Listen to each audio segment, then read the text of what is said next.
In particular, it's important to us socialists on Unsavory Politik to reach out to the youth, and we find it problematic the phrasing of MAGA communism because we have a different view. I mean, I can tell you what my view of what MAGA is, but I wanted to hear from you why you would think it would be a good way to recruit the youth using terms like MAGA communism. Can you repeat that question, please? Sure. So, in particular, when you're speaking to the youth and you want to recruit them to your cause, at times phrases like MAGA communism comes up. And so I'm asking why you think it's a good idea to use phrases like that in that context. Because it may not be the best strategy for immediately winning over all the young people sympathetic to communism or even sympathetic to MAGA. But I do think it does provoke the necessary way discursively of just facing and confronting reality in the way that is necessary. Confronting reality while simultaneously building something new out of it. I think that's the reaction I'm looking for. I want people to confront in a realistic way what our reality is. Stop being so delusional, in the way that liberals are, but simultaneously not just resign themselves to passively acquiesce to the status quo and comprehend the need to, out of that confrontation, build something new. So taking racism out of the equation, because it's often said, and it might be true, that a lot of people that support MAGA are racist. Also, a lot of people interpret MAGA as trying to strengthen the empire, right? So you consider yourself, of course, in the movement anti-imperialist, right?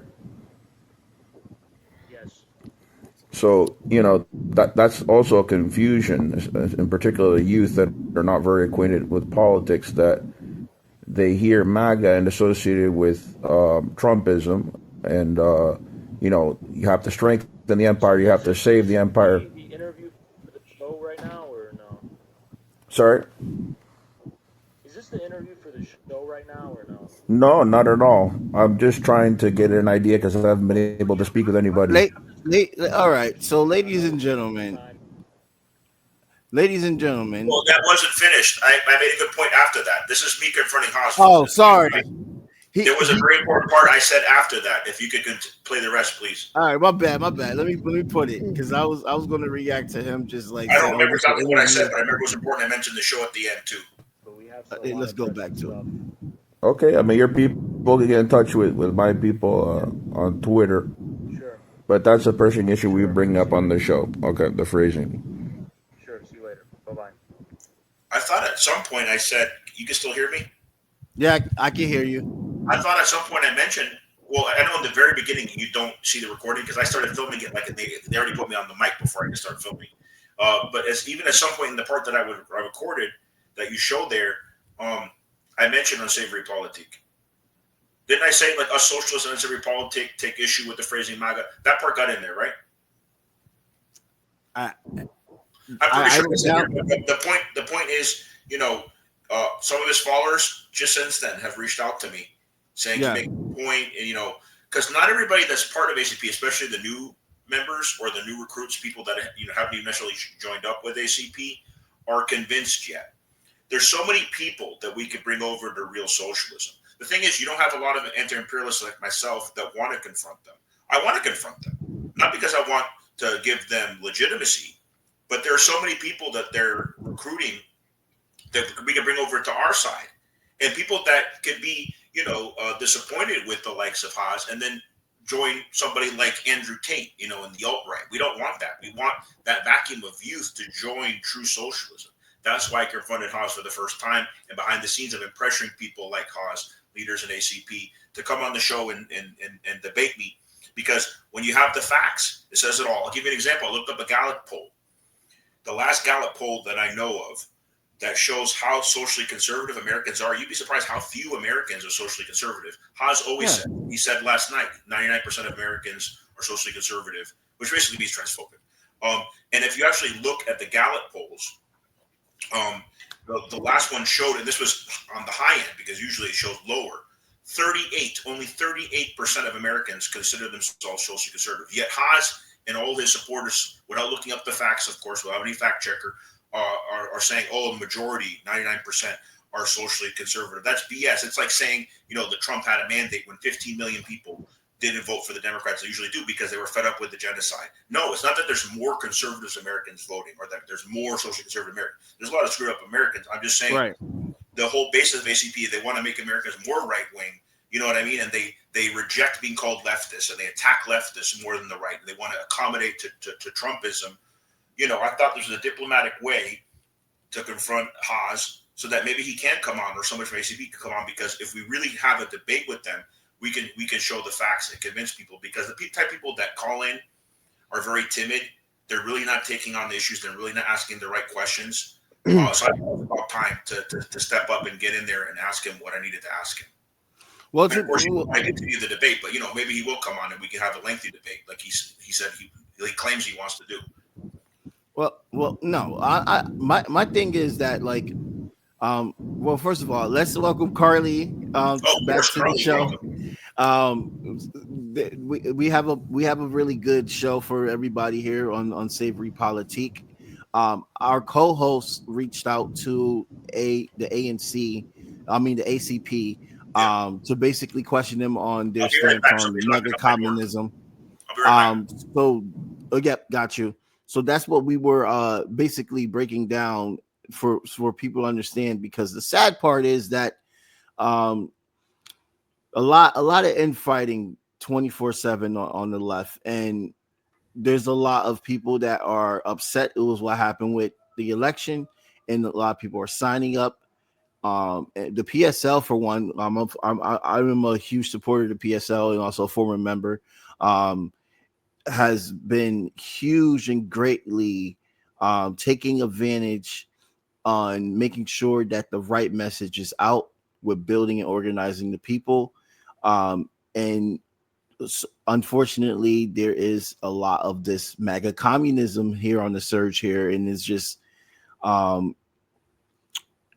it's really just ridiculous, Karleigh. That's why it was a response from yesterday, and we had to talk about it real quick, because I think it's really sad, because what he said, that a lot of people are reaching out, and I have gotten friend requests as well too after I called them out today, because I was just wondering on comrades that we all actually know as well, Karleigh, that are a part of them now, have joined them, and then some have gotten kicked out and ostracized because of little disagreements and stuff. And I got people sending me friend requests now saying that, oh, we want to talk to you about what you said about the ACP. The ACP. It's so freaking weird. It's so weird.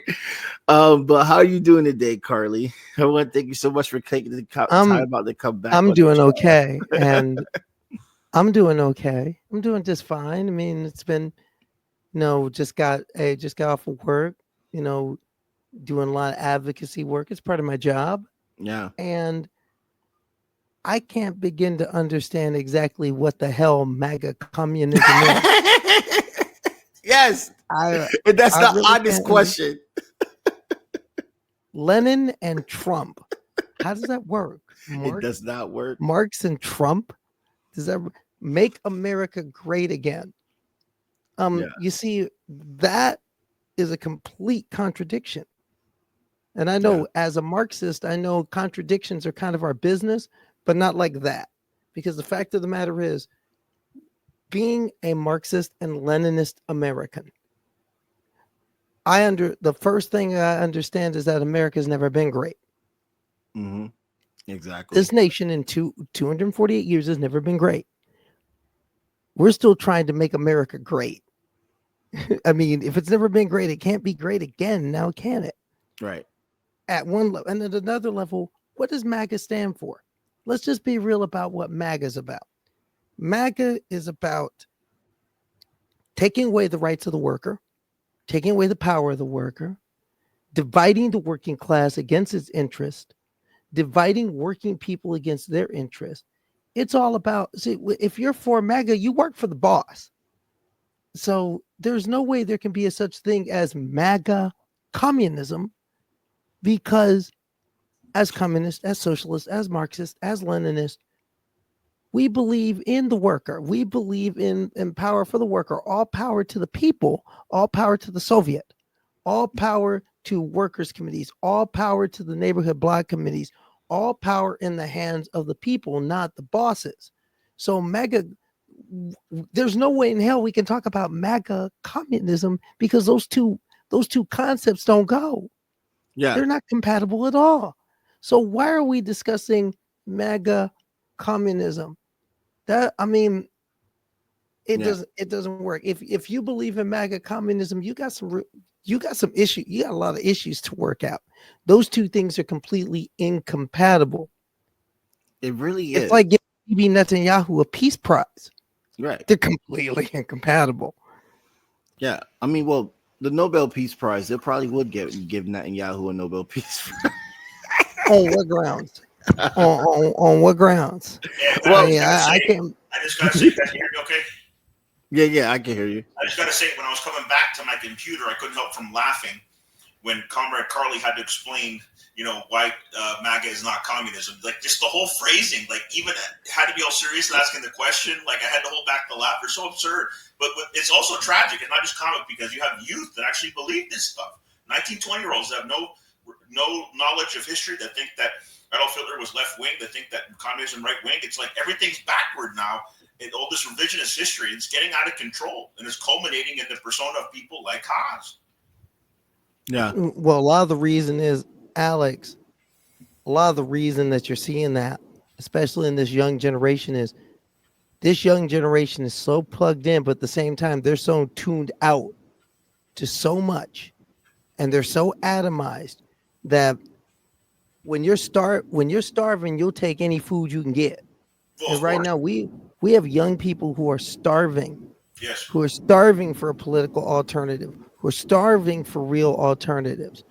And now that's where comrades like ourselves can really step into the gap. Dan, I want to write a chapter in my book. You were speaking like, oh man, like I'm writing a book right now about this. It's called On Revolutionary Activism. And I'm writing a chapter. Maybe you want to write the forward for the book or help me with the chapter or something about now how to convince the youth. It's like a lot of people are not saying what you're saying. Sometimes I feel like I'm the only one. But yeah, I mean, people are trying to blame the youth, right? Blame the victim of the system. Oh, they're just stupid. They're socially awkward. Of course they're going to Hamas. No, try talking to them. Try talking to them. Nobody from the left is talking to them right now. And yeah, we need more voices like Karleigh's. Like, yes, we need to talk with them. How do you get out of ignorance? You showed them the light. You showed them the truth. You showed them the revolutionary way. But not only that, we need to be listening to the youth, because a lot of this youth have a lot to say. This MAGA youth that they're seeing, they're a decided minority. The problem is what we're seeing in this country right now is that these voices of these reactionary voices, you're seeing reactionary voices that are just loud and at the microphone. And the unfortunate thing, I'm a journalist. So what I'm seeing right now in my industry is these vestiges of the quote unquote free press are actually paying fealty to these voices. One to curry favor with the Trumpists, with the MAGA crowd, but also because it's capitalism. That's where the money is. Reactionaryism is where the money is. Listen, I committed till 9:30. I'll go for another 10 minutes. But while I'm still here, I don't mean to interrupt you, Karleigh. I just have limited time. You can stay on for as long as you like after. Mm-hmm. If you don't mind starting to get into the Victory Day segment, because I wanted to make little clips before I was gonna play that in the background while we talk about it real quick. Yeah, it's probably better just to play it outright so people. This is the Victory Day. Some moments there where leaders were in Moscow. 80 years since the defeat of Nazis. Can I see everybody? Oh no, here we go. We see everybody now. But yeah, 80 years anniversary. And it's so parallel to now, Karleigh, when you think about it. Like, we're like definitely in World War III right now. With I hope not. Pakistan, India, World War III, Cold War, I guess. going at it. Israel's in every single person they deem as an enemy territory besides Iran at this point, in Yemen. And the U.S. is funding all that, not to mention the war in Ukraine, which was clearly provoked by our country. Well, I'm just going to say, well, Jamar, I am going to say this. I'm torn here. I'm torn as a Marxist because on one side, yes, it is important to commemorate what proud socialist people did 80 years ago to fight fascism.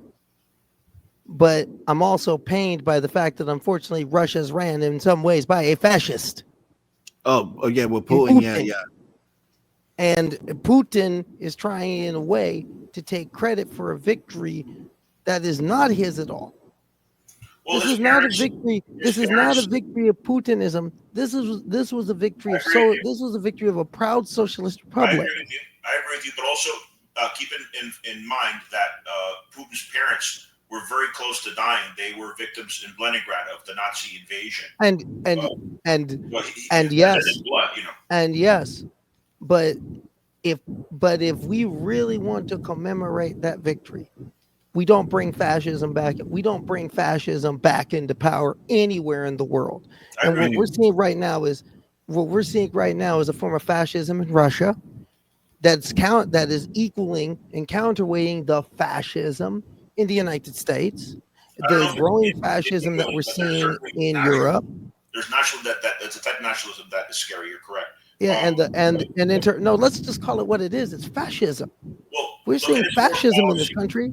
Look at his foreign policy, and I don't take his word. I take what the leaders themselves say, like Maduro, yes, like Ibrahim Traoré in Burkina Faso, who's recently met with Maduro. I hope you got that picture, Jamar, in Moscow. So his foreign policy is doing this with the third world in a way that's not, way similar to China, but that's not, imperialist or even really capitalist. It's kind of a fair trade that's beneficial to both sides that the leaders in the third world like to Russia and China, especially because China is also allied with Russia now, building roads and whatnot.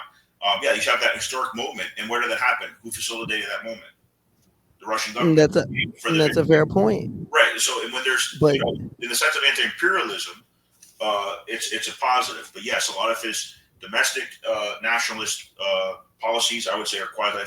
Personally, what I'd like to see in the world long term, because it's going to be necessary, I like to see the so-called third world truly come together and hold the industrialized, militarized world to task. Because there's a little thing. I hope y'all paying attention. There's a bill that's coming due right now, and it's called climate change. And countries like Burkina Faso and Bolivia and Peru, countries like those are going to be at the knife's edge first. But at the same time, here's the paradox. The very things that the industrialized world needs, i.e. like lithium for all these electric car batteries they want to build, you got to go to countries like Burkina and Peru and Uruguay. The former eastern provinces of Ukraine are full of lithium as well. Yes. And that's exactly why we have the situation that we're having in the Ukraine right now. It's about everybody's trying to make a resource grab rather than respect the self-determination of Ukrainians. And like I said, these are very difficult situations. There's no clean hands anywhere. Oppressed minority that was under the gun for 8 years in Ukraine. You know what I mean? That was an oppressed minority of ethnic Russian people in the Donbass who were demanding to be their own country. And finally, they said, you know what, we're going to rejoin Russia because we're fed up with being bombed for 8 years. And then Russia responded and went in, and they called it unprovoked. I mean, that's just revisionist history. Yeah, And that was crazy. like I said, there's no clean hands in that entire conflict, because the fact of the matter is you're dealing with Putin, you're dealing with Putin on one side, but you're also dealing with a government and Zelensky's government. And this is something that people kind of forget. But look at what the dumbass Zelensky is part of a coalition government that also involves neo-Nazis. Oh, by the way, the Israeli armed neo-Nazis. Now, how does that work? You're forgetting, Karleigh, that the Donbass government are socialist. If you actually look at what they show in their speeches, they have images of Che in the background. The Donbass are primarily ethnic Russian socialists that want a Soviet system, that will take some, support from nationalists, even though they don't agree with them politically. But they want to rejoin Russia to protect them from the fascist onslaught of those neo-Nazis you just mentioned, Azov Battalion, and all of that.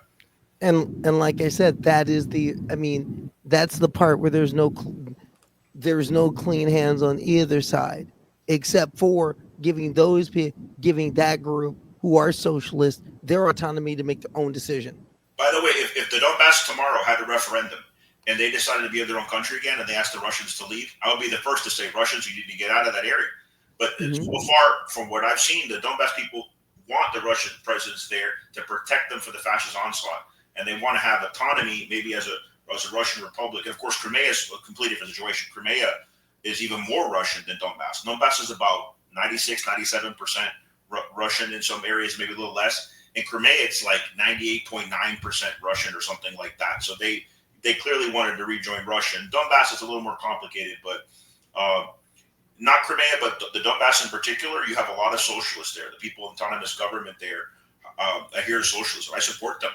I think that they were oppressed minority for almost 10 years, 8 years before the Russians went in.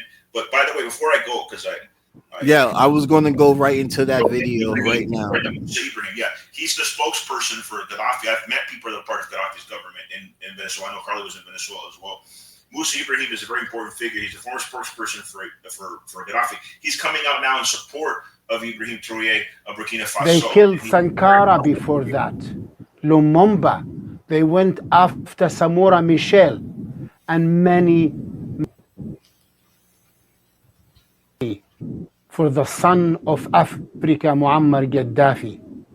Today, I speak up, albeit not officially, for another son of Africa, Ibrahim Traoré. They came for Gaddafi and killed him. They killed Sankara before that. Lumumba. They went after Samora Michel and many, many others of our revolutionary sons. We must not allow them to come after our son and brother Ibrahim Traoré. He is leading a genuine African revolutionary liberation project. He wants to have control for all Africans over our natural resources. He wants Africans to be united, to have African sovereignty, not just political or military, but African economic sovereignty.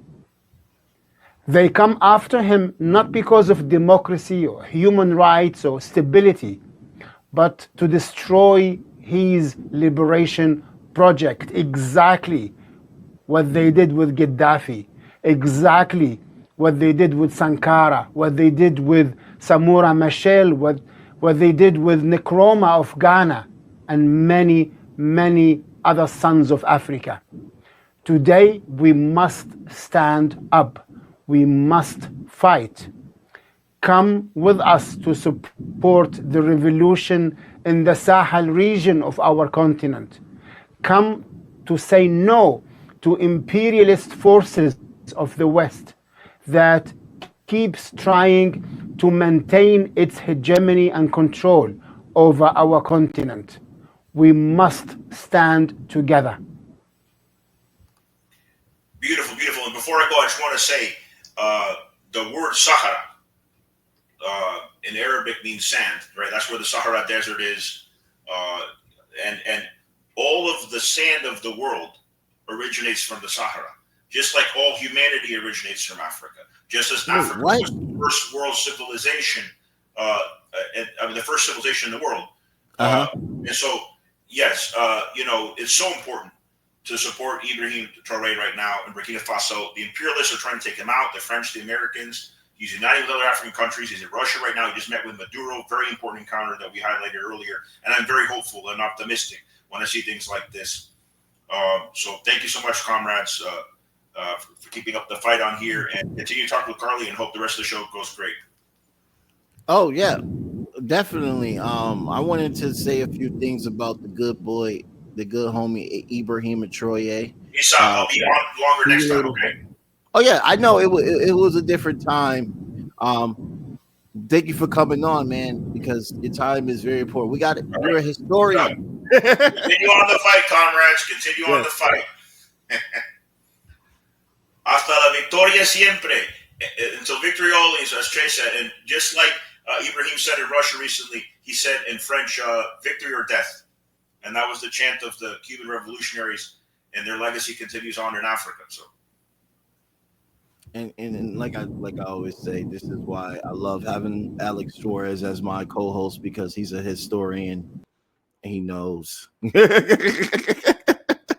I love it. And whatever school you went to, thank you, Alex Suarez. All right. So, I mean, there was a lot of information for people that was listening that we just went through, and we're going to continue on informing. Please, we've been talking about Ibrahim Traoré every single episode that we have been, literally just dishing out on unsavory politics since the U.S. has put them in their crosshairs, and France has already had them in the crosshairs to begin with. So this is a revolution that is continuous and currently right now, and we're going to continue to stay talking about it. So please stay in solidarity with Burkina Faso. We don't want what happened to Thomas Sankara happen to Ibrahim Traoré. We really don't. And one thing that Karleigh, you mentioned earlier about talking about fascism, and I love how because us on the left, we have been very lenient on Putin, but when we have conversations, especially here in the LGBTQ community, we talk about, don't try to sit here and say that we support Putin, because that man is very much against LGBTQ people, and that's a very big problem. And I want to thank you so much for showing that balance, because it's very, very important to bring that balance on. That's a balance that the U.S. itself and this government has lost in how they are treating trans people. We've never had that balance either. And my thing is, it's easy to talk about Putin. We know about Putin's human rights record. It's easy to talk about LGBTQ people in China and Russia. Right. But you have to understand, I have a no pink washing policy. Yep. I don't believe, don't pink wash me, because my thought is, what are we doing? What are we doing in the so-called enlightened West? Well, let's take a look at what we're doing in the West. Mm-hmm. For starters, let's take a look at the NATO alliance. The most LGBTQ unfriendly government in the world of so-called free democratic nations is really not a free or democratic nation anymore. It's Hungary. It's Hungary. Now remember, Viktor Orban is a part of the NATO alliance. Until they changed their government over last year, you had an extreme right-wing Christian nationalist government in Poland. You have that in the Czech Republic right now. You have that in Romania right now. You have that in a number of the states of the former Yugoslavia right now. Right. Now let's move a little bit farther west. Let's move to the fact that France was flirting with fascism until the French left saved France again. In Italy, don't be a same-sex couple in Italy, because one of y'all is going to lose the rights to your kids. Giorgia Meloni passed that law 2 years ago. Right. While she's sitting here saying, "Oh, y'all got to stop France. You got to stop exploiting Africa and all this stuff." Oh, she has her little message while she's still being a fascist in her country. That Leganor government has nothing to say about Africa. Yep. and we're looking at, and of course we're looking at the United Kingdom, where where nobody's a friend of LGBTQ people up there, especially if you're trans in Britain. No one politically is on your side, not conservatives, not Labor, and sure the hell not the Farage party. So, and then of course there's the United States, which basically says that I'm not an American and I'm not a citizen and I'm not a person because I am trans. Let's be real about what Donald Trump is actually trying to tell you. And you know what? I figured they'd be okay with trans people who want to catch a bullet for the empire, and they don't even want that. That's a hint for you. That's a hint and a half right there. Yeah. And I've got friends who are in the U.S. military who are trans. Yep. And right now, they're sad, they're scared, they're despondent, they're pissed off, because you have to understand what they're doing to trans people in the military. Not only are they drumming them out, they're giving them all dishonorable discharges. Do you know what that means? That means that and they're saying that just by being who you are, not by their performance. I know people who fought in Iraq, in Iran, and in Iraq and Afghanistan. Decorated trans people, decorated soldiers who are now being told you're going to be drummed out and you're going to lose your pension and you're going to lose all the things that you put your butt on the line for with a dishonorable discharge. And I understand as anti-war people, yes, we don't necessarily rock with the military, but understand this: we defend people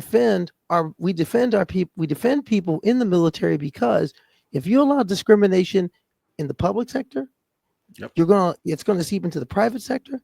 Yep. And also, let's look at the real facts of life. Why do you have 15,000 transgender people in the military? And I get a hint. It isn't just because they're rocking with the red, white, and blue. Many people are joining the military because of the economic and social draft that we have. Because for many trans people, you want to get health care, you can catch a bullet for it. If you want education, you can catch a bullet for it. Let's be real about it. And for some of us, joining the military is the only way you was going to get a meal and a place to live. So especially when you're dealing with a community that has a 33% unemployment rate, add 15% if you're black or brown. We got to really understand all the parameters of these decisions that are being made right now. And we need to look at home. It irks me when we point the finger everywhere around the world, but we're not taking care of right here, because the fight is here. Belly of the beast, right? The fight's here. Yep. Yeah. And on the show we haven't fully touched into the military banning trans soldiers, because it was developments of it being fought back, but we know he did this in the last term.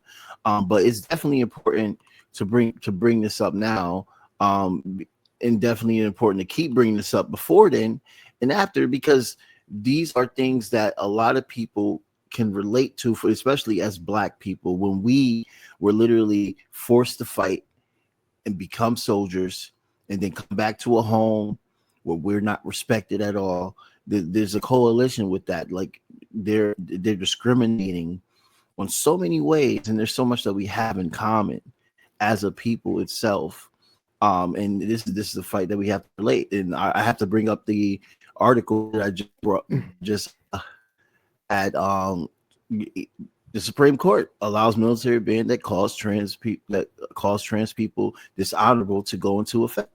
This is just the fact that this is literally policy and it's out and there's not a huge outpour is just so awful. And when you bring up the pension, because Jamar, there's not a huge outpour in general. The fact is that transphobia is not a deal breaker for a lot of Americans.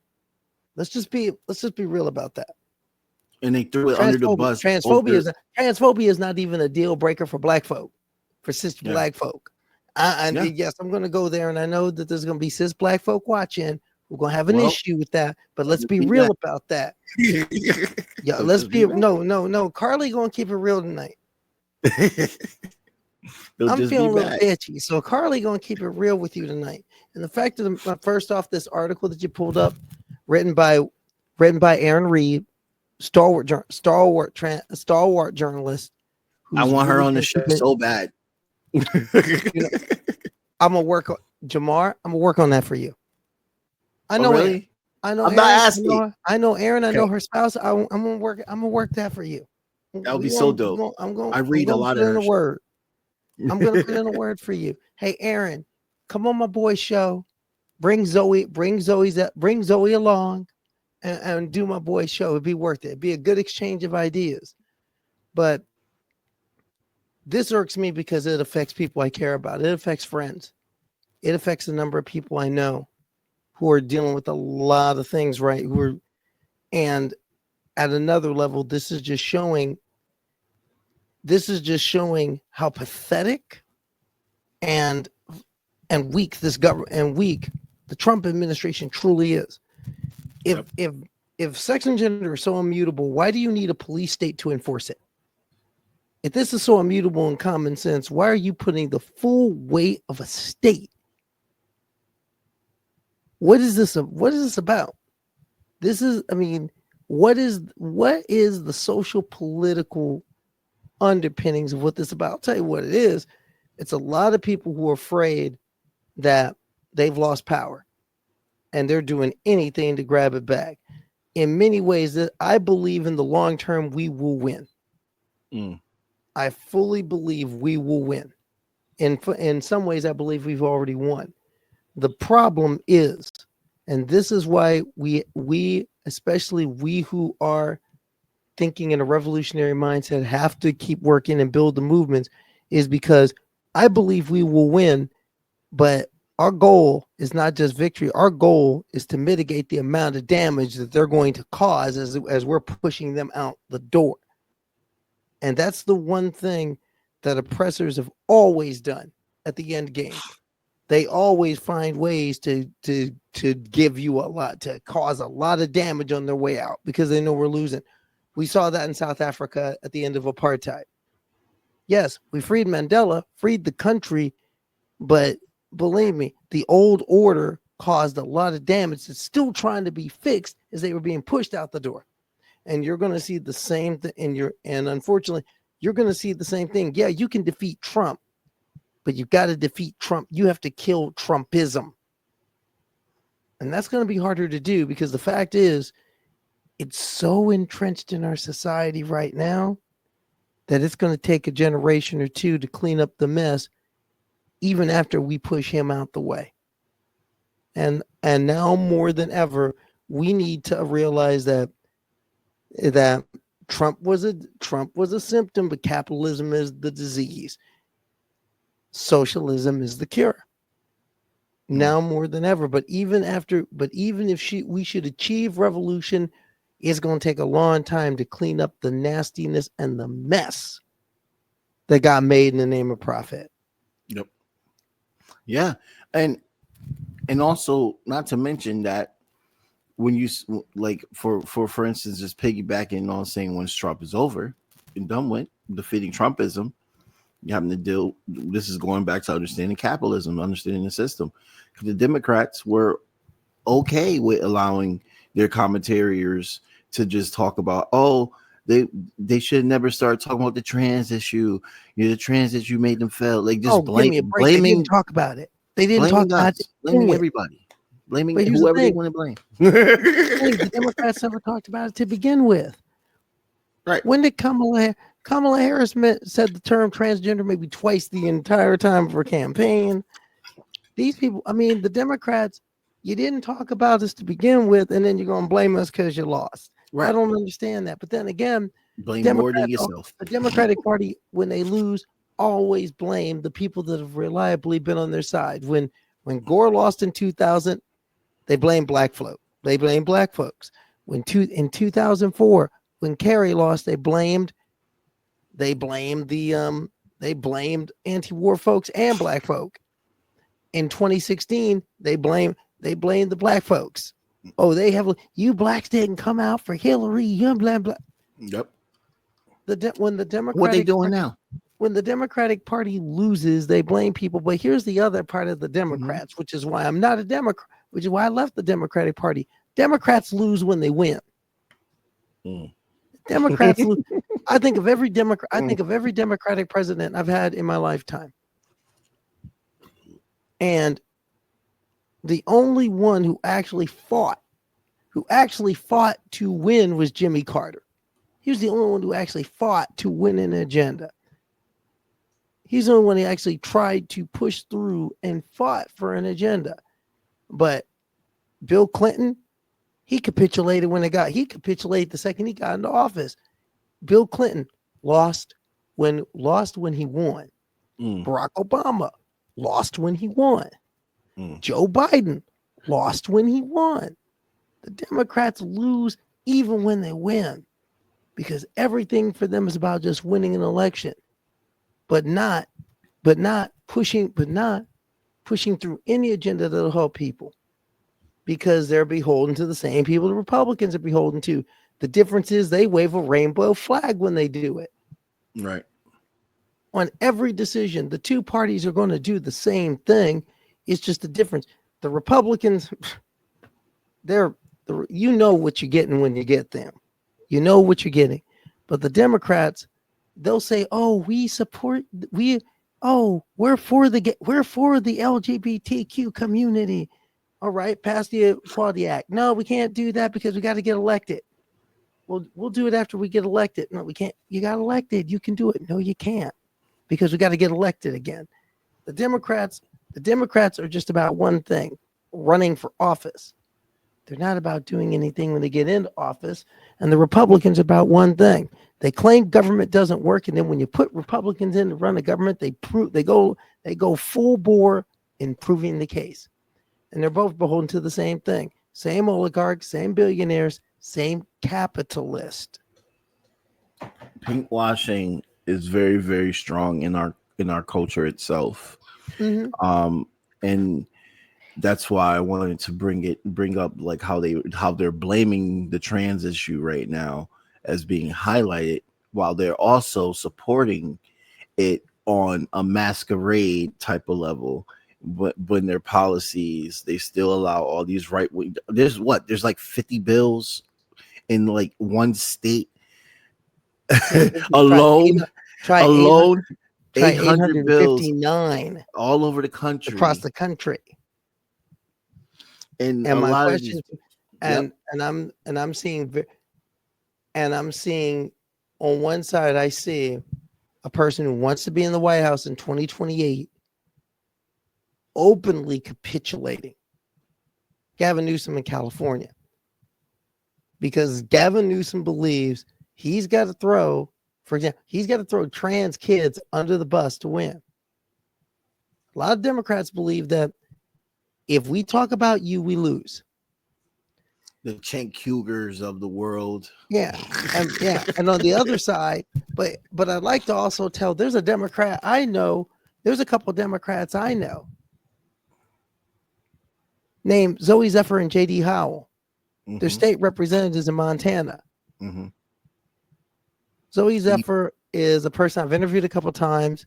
In fact, Aaron Reed's spouse, trans woman who got elected, and in her freshman term as a state representative, the Republicans were so incensed with the fact that she was there and she was competent and on her marks that they tried to embarrass her and censor her, and she clapped back on them hard.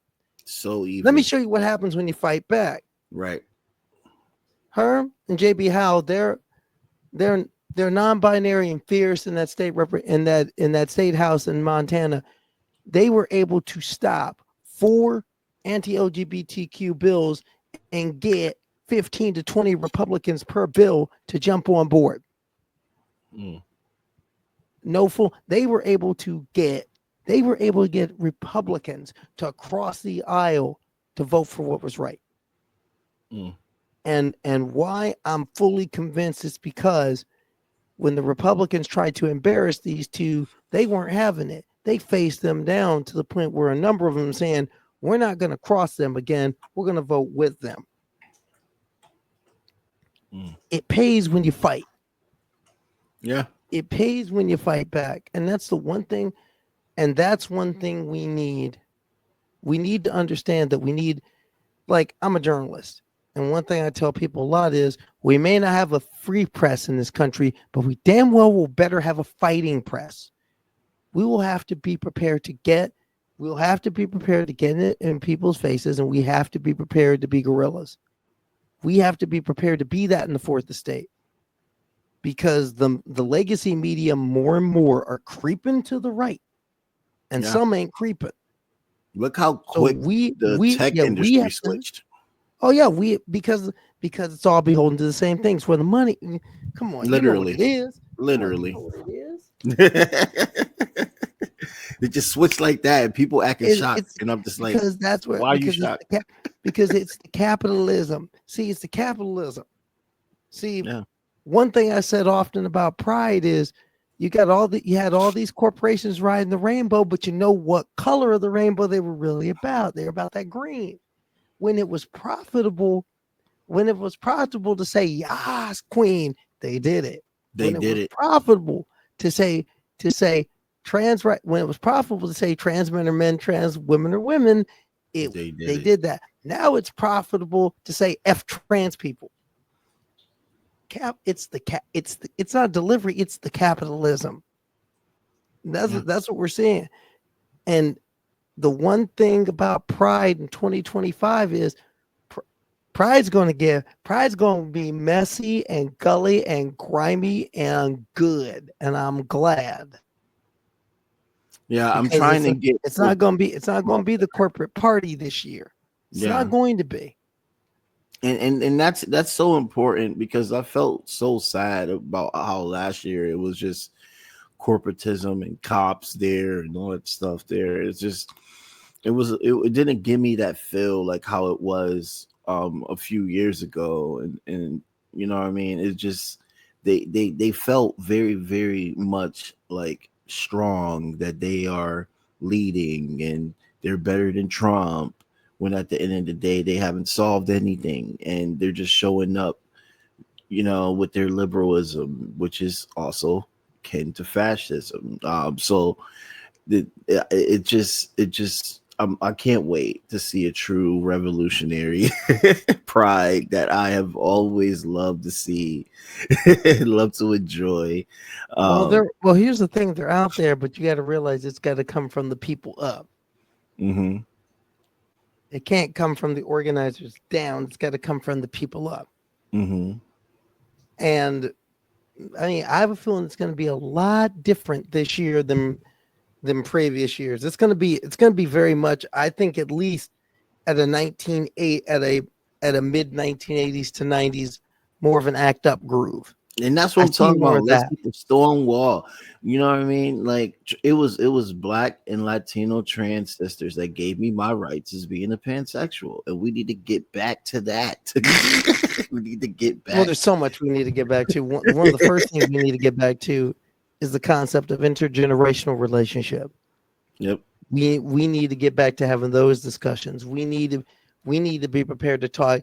We need to be prepared to talk to young people, but also listen to young people, because that's one thing I want to tell Alex is that young people actually. I'll tell you, the people that are listening the hardest and fighting the hardest are young queer folk. Young queer folk are getting after it. But we have always been the forefront of it, 24/7. No one fights more harder than a queer activist. No one. 24/7. And finally, I heard a Black cis straight commentator finally say that in one of his Hotep videos. And I was shocked. I was like, okay, so you finally came to that realization, because that has always been true. It's always been true. Well, my thing is we need to start. Well, my thing is like all these communities that are dealing with oppression, we need to do two things. And I think this is where, especially those of us, especially who are thinking in a more revolutionary mindset, in a Marxist mindset, in a Leninist mindset, we need to get back to the idea of bringing communities together, working in communities. And yeah, it's not easy. It's not easy, but that's one of my points of emphasis is to get back out there with cis folk who look like me. To reach out again to black cis folk and say, brother, sister, sibling, let's talk. We need to talk. Right. Because I need you to get liberation and you need me to get liberation. No matter how you may feel about me and no matter how you may feel about the way I move through the world, I want my liberation. I want to be free. Don't you want to be free? Right. I want to be free. I don't want to be in shackles. I don't know about you. And you know, freedom is a scary thing.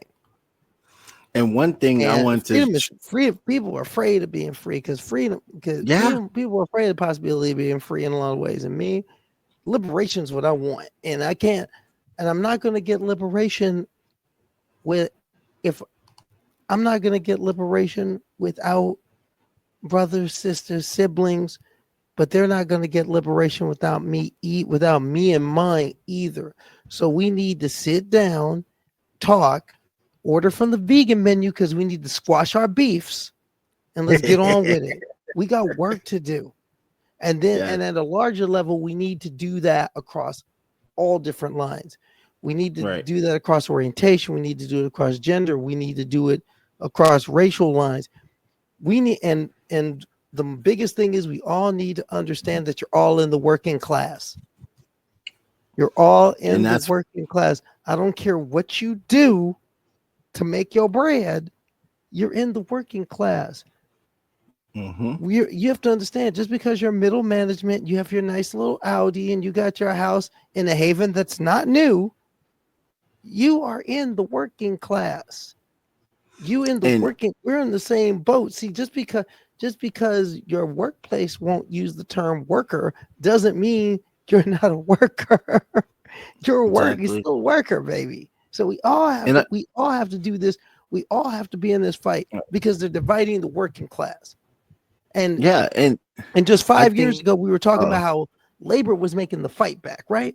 Remember during COVID when all of a sudden everybody started saying, wait a minute, they're running a game on us. And all of a sudden, all the strike actions that happened from like 2020 to 2022, we need more of that. And now they're upset because people don't want to go back to their office. Hell no. They realize they're more productive when they're not. This is another example.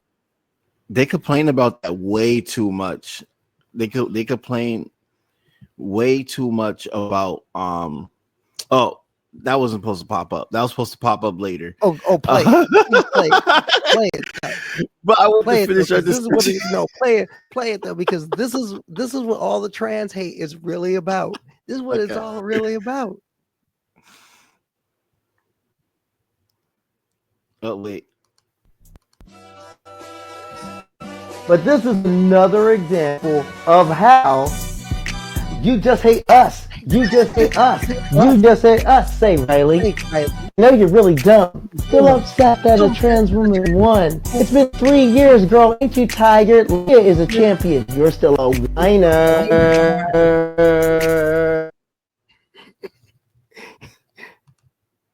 That's what it's all really about.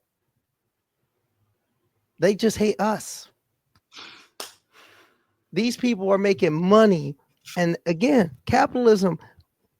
How in the world does an okay college swimmer who had a solid career get all this money and a foundation at age 24 off of finishing tied for 5th?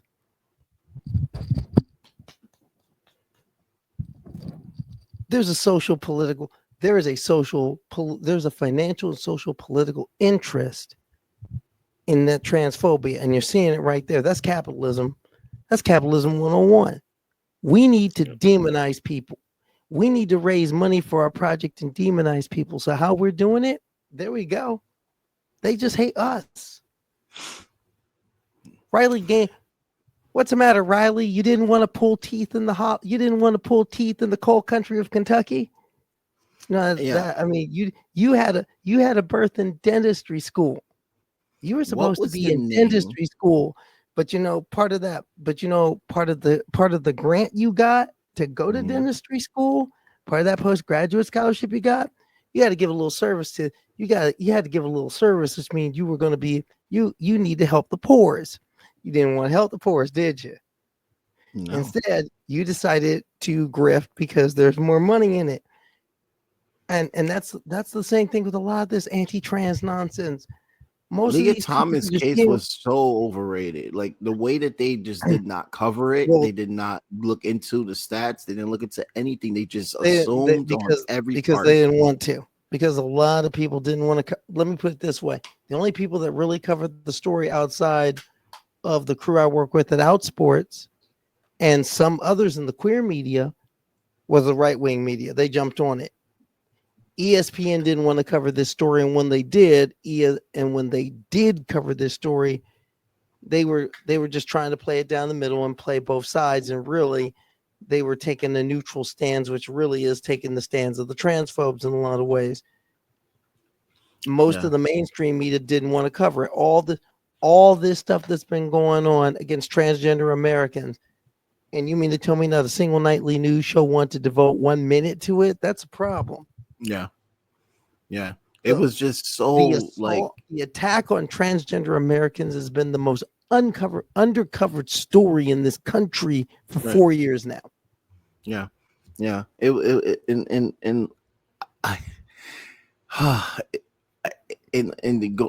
Going back to that girl, not going back because you didn't mention her, to the young lady that was Algerian who was in the boxing league.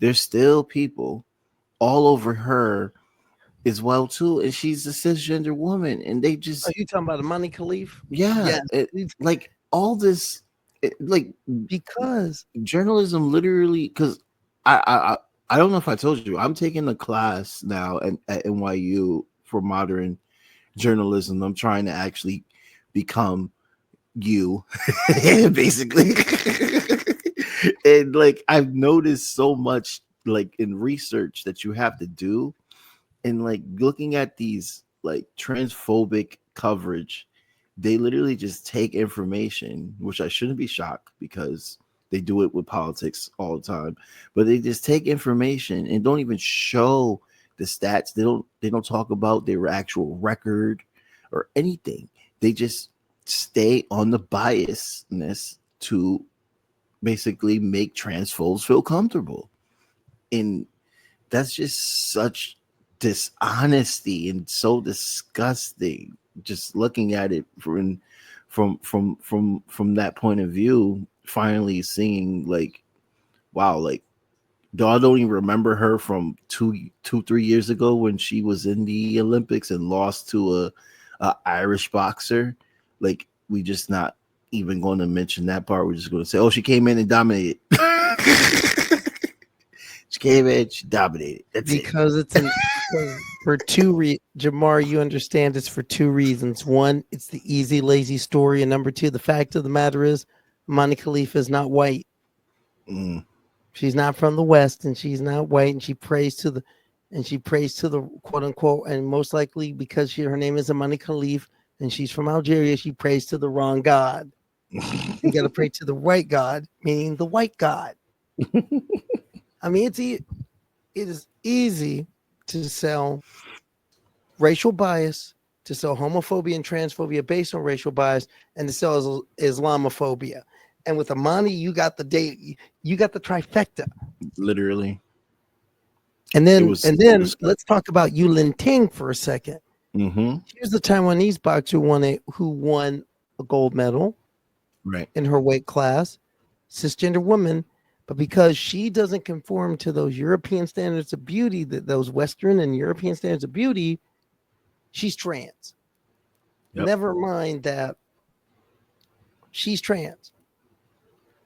Never mind that the gender test was thrown out because the gender test was erroneous. It was poorly done, and it was done by an organization that frankly had an axe to grind. There's a reason why boxing does not have a world governing body, and the truth came out. That's what gets me. The documents were there, the truth came out, all the things came out, and yet people still sell this nonsense, and Jamar, people believe it. And for me, not only being trans but being black, that makes my spidey sense tingle, because think about it. Where have we been to this rodeo before? Right. When you can, when on a whim, Riley Gaines is going to state legislatures talking about Leah Thomas is a 6'4" biological male with male genitalia, and You was fifth place, babe. And but people believe that. People believe that and don't even question it. Yeah. Now, Jamar, where have we seen that before? It's called. Oh no, where have we seen that before? Jim Crow. He whistled to a white woman. That's why we're gonna lynch him. Yep. It's called lynching. It's called lynching where I come from. And being black and knowing my history, I'm damn sensitive. Riley Gaines tried to lynch Leah Thomas. Yep.